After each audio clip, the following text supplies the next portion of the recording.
It started with a video I wasn't supposed to see. A grainy clip sent from an unknown number. No message, no context, just noise. Music, laughter, a hotel room. And her, my fiancé, dancing, wild, reckless, surrounded by men I didn't recognize. At first I thought it was a prank, something stupid from her bachelorette night. But then I saw her necklace, the one I gave her, and the way her laughter cracked between breaths. My thumb hovered over the screen. I couldn't breathe, couldn't blink. Each frame was a confession she never made. When it ended, I didn't replay it.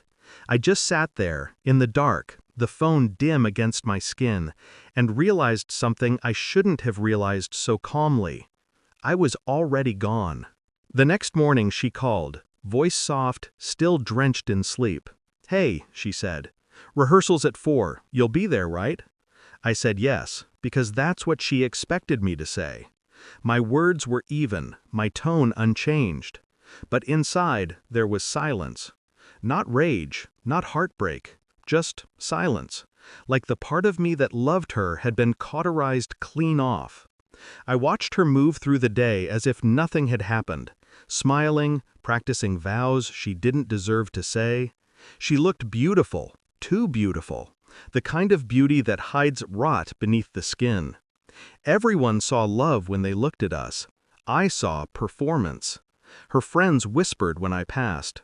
One of them wouldn't meet my eyes. And I knew. I didn't need details. I didn't need to hear how many or who. The truth had already infected everything she touched. I didn't confront her, not yet. I started collecting fragments instead. A receipt from that night, champagne, a hotel suite under her maid of honor's name, a deleted message restored, a photo of her hand in a place it shouldn't have been.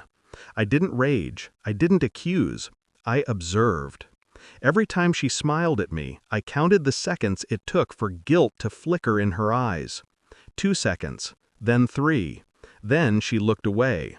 The night before the wedding, I rehearsed my role one last time. Suit pressed, ring polished, heart emptied.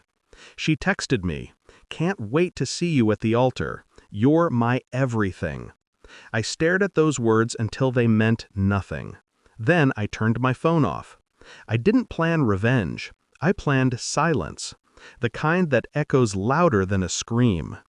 The morning of the wedding, I met her in her dressing room. She was radiant, shaking a little.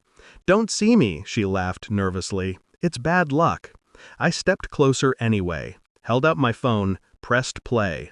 The color drained from her face before the sound even began. Her lips parted, no words, just breath.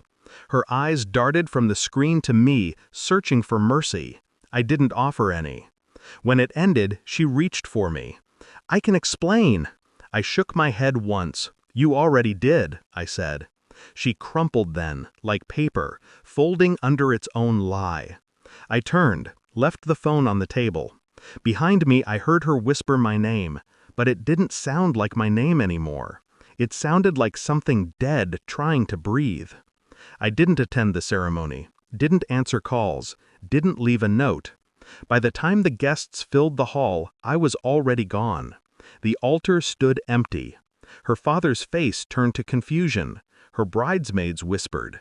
And then someone found the phone, found the video. The silence that followed spread like fire. Whispers became gasps. Gasps became chaos. She broke down before the aisle ever began. The perfect wedding became a funeral for her reputation. And I was a ghost watching from a distance, a man no one could find, no one could blame. I didn't need to destroy her. I just needed to let her truth speak for itself. And it did. Loudly. Days passed, weeks. The world moved on.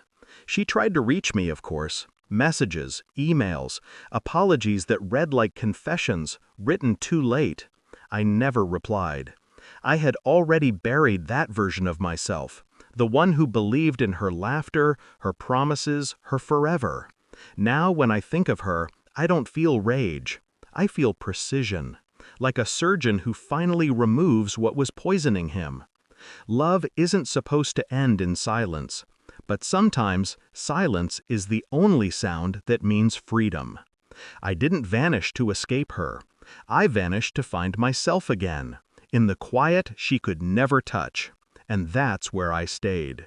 She taught me what betrayal sounds like. Now, I prefer the silence that followed.